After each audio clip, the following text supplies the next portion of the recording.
پاکستان کے ابتدائی مسائل میں ہمارا سب سے پہلا مسئلہ جو ہماری حکومت کو دیکھنا پڑ رہا تھا، فیس کرنا پڑ رہا تھا، وہ تھا ریاستی اور انتظامی مسائل۔ قیام پاکستان کے ساتھ ہی ہندوستان کے مختلف علاقوں میں، یعنی کہ پاکستان میں بھی اور ہندوستان میں بھی، ہندو مسلم فسادات شروع ہو گئے، جس سے ہر طبقے کے لوگوں کو پریشانی کا سامنا کرنا پڑا۔ ان فسادات کے نتیجے میں لاکھوں کی تعداد میں مسلمان بھارت سے ہجرت کر کے پاکستان آئے، اور اسی طرح سے لاکھوں کی تعداد میں ہندو اور سکھ پاکستان سے بھارت چلے گئے۔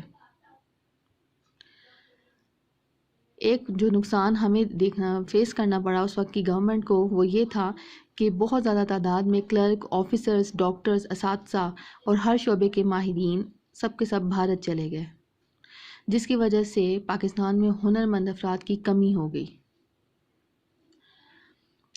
مناسب سرکاری عمارتیں بھی نہ ہونے کے برابر تھیں، جس کی وجہ سے حکومت کے دفاتر فوجی بیرکوں میں قائم کیے گئے۔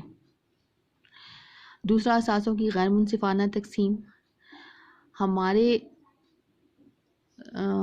جو پارٹ میں، ہمارے حصے میں برطانوی حکومت نے جو اثاثے پاکستان کو دیے تھے، وہ تقریباً 75 کروڑ کے 75 کروڑ روپیز پاکستان کے حصے میں آئے، لیکن پاکستان کو صرف اور صرف 20 کروڑ روپے ادا کیے گئے۔ اس کے علاوہ فوجی ساز و سامان اور دفتری ریکارڈ جو کہ بھارت سے پاکستان آنا تھا، اس کو بھی بھارت سے پاکستان منتقل نہ کیا گیا۔ اور ظاہری بات ہے کہ جب آپ کے پاس دفتری ریکارڈ موجود نہ ہوں تو حکومت کو پریشانی کا سامنا کرنا پڑتا ہے۔ نہری پانی کا مسئلہ اس وقت پیدا ہوا جب ہندوستان نے بغیر اطلاع دیے پاکستانی نہروں کے ہیڈ ورکس بند کر دیے، جس سے پنجاب میں فصلوں کو شدید نقصان پہنچا۔ یہ مسئلہ پاکستان فوراً جو ہے اقوام متحدہ میں لے کر گیا، لیکن اس کا باقاعدہ حل 1960 میں سنتاس معاہدے کے بعد طے پایا، جس کے نتیجے میں 3 مشرقی دریا ستلج، بیاس اور راوی بھارت کے حصے میں آئے، اور 3 مغربی دریا چناب، جہلم اور سندھ پاکستان کے حوالے کیے گئے۔ ملک کے لیے سب سے بڑا مسئلہ آئین بنانے کا تھا، کیونکہ آپ کو پتہ ہے آئین یا دستور کے بغیر کوئی بھی ادارہ اور کوئی بھی ملک زیادہ دیر تک نہیں چل سکتا۔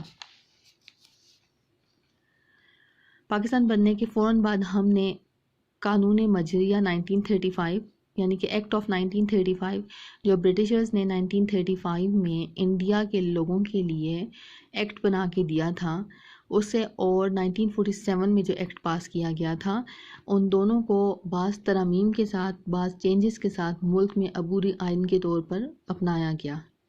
دستور ساز اسمبلی بنائی گئی اور اس کو جو ہے وہ 2 کام سونپے گئے کہ ملک کے لیے فوراً آئین تشکیل دیا جائے، ملک کے لیے فوراً آئین بنایا جائے، وفاقی مقننہ کی حیثیت سے قانون سازی کی جائے۔ مہاجرین کے مسئلے میں اس کے علاوہ قائد اعظم جو تھے، انہوں نے جب پہلی اپنی سپیچ کی تو یہ بتا دیا تھا کہ ہمارا آئین جو ہے وہ کیسا ہونا چاہیے۔ دوسرا بڑا مسئلہ جو کہ اس وقت کی حکومت کو فیس کرنا پڑا تھا، وہ تھا مہاجرین کا مسئلہ، کیونکہ لاکھوں کی تعداد میں لوگ جو ہیں انڈیا سے پاکستان آ چکے تھے۔ ان لوگوں کے رہنے کا، کھانے پینے کا انتظام کرنا، ان کو طبی سہولیات مہیا کرنا، یہ لاکھوں لوگوں کے لیے ایک دم سے یہ تمام چیزیں پرووائڈ کرنا حکومت کے لیے بہت مشکل تھا۔ قائد اعظم ریلیف فنڈ بھی قائم کیا گیا، جس میں لوگوں سے عطیات کی اپیل کی گئی، لیکن اور حکومت جو تھی اس نے بھی اپنے محدود وسائل میں رہتے ہوئے مہاجرین کے لیے عارضی کیمپ لگائے اور وہاں پہ ان کے رہنے کا اور ان کے کھانے پینے کا انتظام کیا گیا۔ جغرافیائی اور دفاعی مسائل۔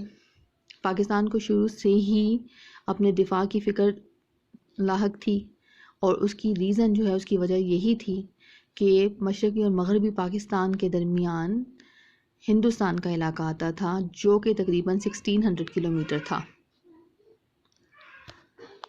اور ہمارے انڈیا کے ساتھ، ہندوستان کے ساتھ ہمارے ریلیشنز کبھی بھی اچھے نہیں رہے۔ اس وجہ سے پاکستان کو ہمیشہ اپنے دفاع کی فکر رہتی تھی۔ جدید اسلحہ ہوائی اور بحری جہاز اور جنگی آلات بھی حکومت پاکستان کے پاس نہ ہونے کے برابر تھے، اور حکومت کی یہی کوشش تھی کہ جلد سے جلد ملک کی دفاع کو مضبوط بنایا جائے۔ اور اس کے بعد اینڈ میں ہم نے یہ بھی ڈسکس کیا تھا کہ پاکستان کے پاس جو علاقے آئے تھے وہ نہ صرف زراعت کے لحاظ سے پسماندہ تھے بلکہ ان میں صنعتیں بھی نہ ہونے کے برابر تھیں۔ صرف پاکستان میں کو جو علاقے ملے تھے ان میں 7 بڑی صنعتیں تھیں۔ اس لیے حکومت کے لیے جو ہے ان تمام مسائل پر قابو پانا اور قابو پانے کے ساتھ ساتھ ملک کو ترقی کی طرف لے جانا ایک بہت بڑا ایشو تھا۔